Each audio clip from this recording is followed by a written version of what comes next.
పరమ పవిత్రమైనటువంటి శ్రీ తిరుమల తిరుపతి వెంకటేశ్వర స్వామి వారి దర్శనార్థమై నేను కుటుంబ సభ్యులతో ఇక్కడ రావటం జరిగింది. ఆ పెద్ద కుమారుడు సూర్య విక్రమాదిత్య పెళ్ళి అయిన తర్వాత స్వామివారి ఆశీస్సులు తీసుకోవడం కోసం, అలాగే కొద్ది రోజుల్లోనే తెలంగాణ రాష్ట్ర ప్రభుత్వం తరఫు నుంచి శాసనసభలో బడ్జెట్ ప్రవేశపెట్టబోతా ఉన్నాం. బడ్జెట్ సంబంధించి కానీ తెలంగాణ రాష్ట్రానికి సంబంధించినంత వరకు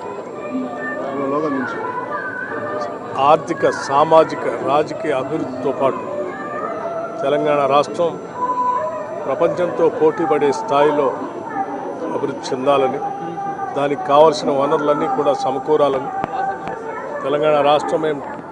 2047 విజన్ డాక్యుమెంట్ ఏ రకంగా అయితే ముందు తీసుకుంటున్నామో ఆ స్థాయిలో అభివృద్ధి జరగడానికి కావలసినటువంటి సహాయ సహకారాలు, స్వామివారి ఆశీస్సులు, ఆర్థిక వనరులు, సంక్షేమం, అభివృద్ధి, అట్లాగే ఇన్ఫ్రాస్ట్రక్చర్ అన్నిటితో కలిసినటువంటి సమగ్ర అభివృద్ధితో కూడిన తెలంగాణ రాష్ట్రం ముందుకు ఎదిగేటట్టుగా, అట్లాగే రెండు రాష్ట్రాలు కూడా